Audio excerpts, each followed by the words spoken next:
கோவம் அப்படிங்கிறது அந்த டைம்ல ஒருத்தவங்க நம்ம கிட்ட கத்துறாங்க அப்படின்னா நம்மளும் அவங்க கூட சேர்ந்து கத்திட்டோம்னு வச்சுக்கோங்களேன், அங்கனே அவங்களுக்கு நமக்கு வித்தியாசம் இல்லாமல் போயிடும். அப்போது ஒருத்தவங்க நம்ம கிட்ட கோவமாக பேசும்போதும் அவங்க நம்ம கிட்ட நம்மளுடைய கோவத்தை காட்டும் போதும் நம்ம அமைதியாக அந்த இடத்துல இருந்து போயிட்டோம் அப்படின்னா அவங்க மைண்டில் அது ஓடிட்டே இருக்கும். என்ன போயிட்டா, ஒருவேளை பழி வாங்குவாளோ, வேறு எதுவும் பிளானில் இருக்காளோ அப்படின்னு அவங்களுக்கு ஓடிட்டே இருக்கும். ஸோ நம்மளுடைய கோவங்களை வந்து நம்ம அமைதியாக வெளிக்காட்டாமல் அதை வந்து அமைதியாக நம்ம வச்சுருக்கும் போது நிறைய ப்ராப்ளம் வந்து நம்ம சால்வ் பண்ணலாம். அது மட்டும் இல்லாமல் நம்ம கோவப்படுறோம் அப்படின்னா அந்த கோவத்துக்கு நமக்கு சொல்யூஷன் கிடைச்ச மாதிரி இருக்கணும் இல்லையா? ஸோ நம்ம கோவத்தை வந்து நம்ம அமைதியாக காட்டிட்டோம் அப்படின்னா நிறைய ப்ராப்ளம்லேருந்து வெளியே வரலாம். அதுக்காக நீங்கள் கோவமே படாதீங்க அப்படின்னு சொல்ல, கண்டிப்பாக கோவப்பட்டுறணும். அப்பப்போ அந்தந்த இடத்துல ரியாக்ட் பண்ணிட்டோம் அப்படின்னா பிரச்சனைகள் முடிஞ்சிடும். சின்ன சின்ன விஷயங்களுக்கு ரியாக்ட் பண்ணலாம், பெரிய பெரிய விஷயங்களுக்கு நம்ம அமைதியாக அந்த இடத்த விட்டு கடந்து போயிட்டோம் அப்படின்னா நிறைய ப்ராப்ளம்ஸ் வந்து நம்ம வெளியே வரலாம்.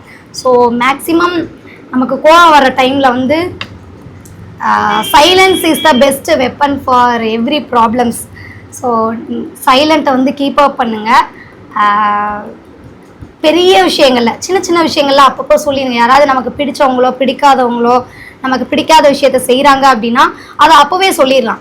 அது கோபம் காட்டலாமே தவிர பெரிய விஷயங்களில் கோபம் வரும்போது அப்படியே அமைதியாக அந்த இடத்த விட்டு கடந்துட்டோம் அப்படின்னா நம்ம ரிலாக்ஸாக இருக்கலாம். ஸோ எதிரிகள் நிறைய வரவிடாமல் நம்ம பார்த்துக்கலாம். இந்த கருத்து உங்களுக்கு பிடிச்சிருந்தது அப்படின்னா கமெண்ட்டில் சொல்லுங்கள். நான் இதுதான் ஃபாலோ பண்ணிகிட்ருக்கேன். அந்த விஷயம் என் கூட இருக்கிற எல்லாருக்குமே தெரியும். நீங்களும் இதே மாதிரி ஃபாலோ பண்ணுங்கன்னு நான் சொல்ல வரல. உங்களுக்கு பிடிச்சா ஃபாலோ பண்ணுங்கள், இல்லைன்னா ஃபாலோ பண்ண வேண்டாம்.